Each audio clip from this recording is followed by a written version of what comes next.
Au cœur de la vallée du Grand Rift, dans la région reculée du lac Eyasi, au nord de la Tanzanie, vivent les Hadzas, un peuple dont l'histoire se confond avec celle de l'humanité.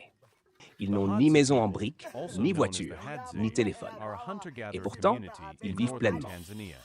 Depuis des millénaires, les Hadzas pratiquent la chasse et la cueillette dans leur environnement naturel, perpétuant un mode de vie ancestral, sans agriculture ni élevage, sans hiérarchie politique ou religieuse, sans notion de propriété privée. Leur quotidien, filmé avec respect par de rares documentaristes, offre une fenêtre bouleversante sur ce que fut la vie humaine avant la sédentarisation, l'industrie et la globalisation. Ces documentaires capturent bien plus qu'une simple curiosité ethnographique. Ils donnent à voir une manière d'être au monde, une intelligence silencieuse du vivant, une économie du juste nécessaire, une société d'équilibre fondée sur le partage. Chaque plan, chaque geste, chaque regard transmis à l'écran devient un acte de mémoire. Regarder vivre les Hadzas, c'est revenir aux fondations profondes de l'humanité, à cette époque où la survie était collective, les liens sociaux naturels et la nature un partenaire, jamais un ennemi. Chum. L'aube chez les Hadzas, le réveil d'un peuple libre. Le jour se lève lentement sur la savane. La lumière dorée inonde les buissons, les termitières, les collines arides. Les oiseaux commencent à chanter. Le vent transporte les premiers parfums de la terre réchauffée. C'est l'aube chez les Hadzas, un moment de calme sacré. Dans ces documentaires, ce réveil est filmé sans narration, laissant place au silence vivant.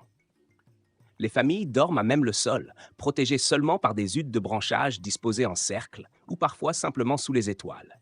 Il n'y a ni mur, ni serrure, ni intérieur. Leur maison, c'est le monde entier. Les enfants se lèvent les premiers, s'étirent, se frottent les yeux, puis rejoignent le feu central, qui ne s'éteint jamais, symbole de continuité et de chaleur. Ce feu n'est pas qu'une source de cuisson ou de chaleur, c'est le cœur battant du campement, lieu de parole, de mémoire, d'assemblée informelle. Autour du feu, hommes, femmes et enfants se réunissent. Les anciens racontent parfois des rêves de la nuit.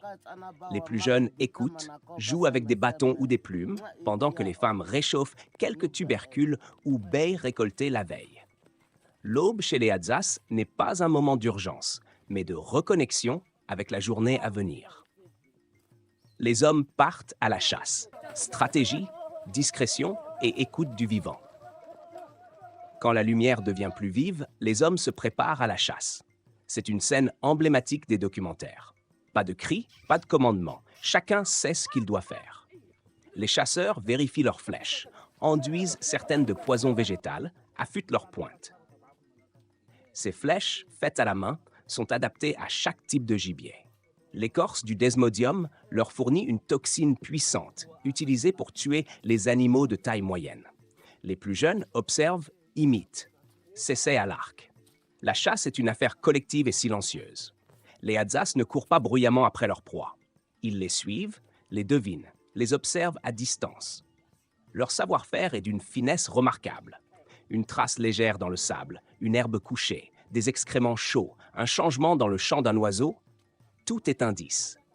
Cette capacité de lecture du paysage impressionne les chercheurs et les caméramans. Les documentaires montrent des scènes intenses. Un homme à genoux, arc tendu, retient son souffle. Une flèche fuse, atteint un petit dic-dic. Le chasseur s'approche lentement, s'agenouille, pose la main sur l'animal en silence, comme pour le remercier. Il n'y a ni triomphe brutal, ni violence gratuite. La chasse est un acte sacré, mesuré, nécessaire. 3. Les femmes s'organisent pour la cueillette, science douce et harmonie. Pendant que les hommes partent dans la brousse, les femmes s'éloignent aussi, avec leurs paniers en fibres tressées, leurs bâtons, leurs enfants accrochés aux hanches ou courant autour d'elles. Leur domaine, c'est le végétal. La cueillette constitue 80% de l'alimentation quotidienne des Hadzas, contrairement à une idée reçue sur la chasse dominante. Les documentaires dévoilent la richesse de cette activité. Les femmes connaissent chaque plante, son cycle, ses vertus, ses dangers. Elles récoltent des baies, des tubercules, des graines, mais aussi des feuilles médicinales ou des écorces utilisées en infusion. Certaines racines sont extraites avec précaution, lavées, râpées, puis partagées. On découvre que ce savoir n'est pas écrit, mais transmis oralement, par les gestes et la parole. La cueillette est aussi un temps d'échange. Les femmes chantent, plaisantent, se taquinent. Les jeunes filles apprennent en posant des questions. Cette baie, on la mange? Non, regarde la couleur, elle est trop claire.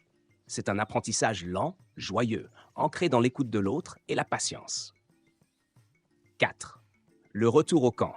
Célébration du lien et partage inconditionnel. Vers le milieu ou la fin d'après-midi, les groupes se reforment. Les hommes reviennent, portant sur leurs épaules du gibier, parfois un singe, un petit antilope ou des oiseaux. Les femmes rentrent les bras chargés de fruits. Les enfants courent de l'un à l'autre, curieux, excités. C'est un moment d'euphorie douce. Les documentaires capturent ces instants avec chaleur. Des chants d'accueil, des rires, des embrassades spontanées. Chacun regarde ce que l'autre a rapporté, commente, félicite.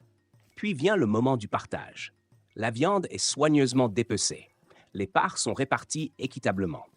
Même les personnes âgées ou blessées reçoivent une portion généreuse. Ce système de distribution, sans hiérarchie fixe, repose sur une valeur cardinale des Hadzass, le partage absolu. Il n'existe pas de stockage individuel. Ce que l'on a, on le donne. Celui qui a bien chassé aujourd'hui ne sait pas s'il aura autant demain. Il dépendra alors des autres. Cette économie morale, profondément solidaire, inspire de nombreux anthropologues. 5. Les repas, goût du feu, simplicité sacrée et convivialité. Autour du feu, les repas commencent. On ne connaît pas de vaisselle sophistiquée chez les Hadzass. On mange avec les doigts, dans des calebasses ou sur des feuilles. La viande est rôtie à la flamme, croustillante à l'extérieur, juteuse à l'intérieur. Les tubercules sont posés directement dans les braises, puis épluchés, écrasés à la main. Les documentaires montrent aussi la récolte du miel sauvage, trésor sucré prisé par tous. Les hommes escaladent des arbres immenses, à main nue, bravant les abeilles pour recueillir les rayons de miel.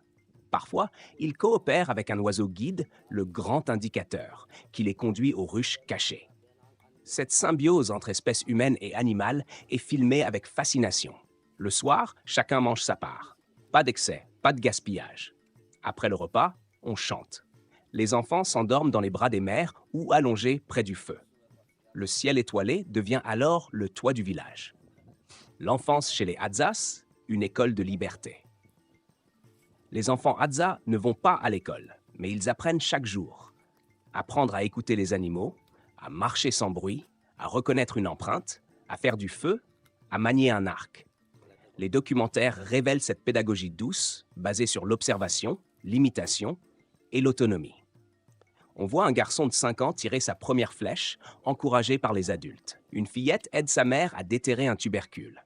Les enfants sont rarement réprimandés. Ils ont le droit d'essayer, de tomber, de recommencer. C'est une société qui fait confiance à ses enfants. Le jeu est central. Imiter la chasse, courir après les oiseaux, fabriquer des colliers de graines. Les jeux ne sont pas inutiles. Ils forment le corps, le regard, l'esprit. Cette enfance libre, insérée dans le réel et non coupée du monde adulte, fascine les cinéastes. 7. Musique et danse, mémoire vivante, lien spirituel et collectif. À la tombée de la nuit, un autre monde s'éveille, celui des chants, des danses, des récits. Autour du feu, les hommes entonnent des mélodies en polyphonie, accompagnées par les percussions naturelles, mains frappées sur les cuisses, pierres frottées, graines dans des calebasses. Les chants sont anciens, transmis de génération en génération. Ils parlent de pluie, de gibier, d'ancêtres, d'amour perdu, de rituels oubliés. Les danses, elles, sont libres, spontanées. Chacun y entre à son rythme. Un chasseur mime un animal, une femme l'imite avec humour, les enfants explosent de rire. Les documentaires montrent que ces moments ne sont pas de simples divertissements. Ils sont le ciment invisible de la communauté, un espace où la parole circule, où les émotions trouvent leur voix, où les identités se racontent. 8. Une culture menacée, pression moderne et résistance silencieuse. Mais tout n'est pas idyllique. Les documentaires montrent aussi l'envers du décor. Le territoire des Hadzass est grignoté par l'agro-industrie, la chasse commerciale, le tourisme sauvage. Des ONG tentent de les fixer, de leur construire des écoles ou des dispensaires, parfois contre leur volonté. Des clôtures apparaissent, des sources se tarissent. Les jeunes sont tentés par les villes, par les habits brillants, les téléphones, l'alcool. Certains documentaires recueillent les paroles d'anciens inquiets. Si nos jeunes oublient comment chasser, comment parler à la nature, qui serons-nous? Les Hadzas luttent pour survivre culturellement, sans armes ni slogans, simplement en continuant à vivre selon leur rythme. Mais la pression est forte. Leur mode de vie, pourtant respectueux de l'environnement, est vu comme archaïque par certains, alors que ce sont souvent eux les véritables gardiens du vivant. Acte 9. Le regard documentaire, entre fascination et responsabilité. Les cinéastes qui filment les Hadzas ne sont pas de simples voyeurs. Ils deviennent, pour la plupart, des médiateurs, des passeurs. Ils vivent avec eux, mangent avec eux, dorment dans les mêmes conditions. Ils apprennent leur langue, acceptent leur silence. Leur caméra devient une alliée, non un intrus. Ils cherchent à montrer sans trahir, à révéler sans exploiter. Certains choisissent une narration sobre, d'autres un montage poétique, jouant avec les contrastes de lumière, les champs naturels, les regards furtifs. Ces documentaires sont des œuvres d'engagement, des actes de respect. Ils ne montrent pas des sauvages, mais des sages, des humains qui ont su préserver un lien vital que la modernité a souvent rompu. 10. Un message universel. Préserver la diversité humaine. En définitive, ces documentaires ne parlent pas seulement des Hadzas. Ils parlent de nous.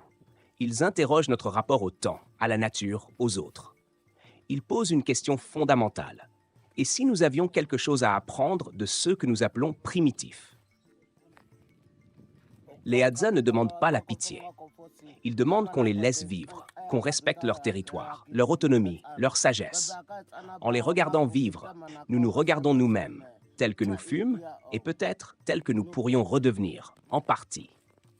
Préserver les Hadzas, c'est préserver une autre voie possible pour l'humanité. Une voie d'équilibre, de mesure, de lien. Une voie où l'on ne possède rien, mais où l'on partage tout. Une voie où la terre n'est pas un bien à exploiter, mais une maison à habiter ensemble.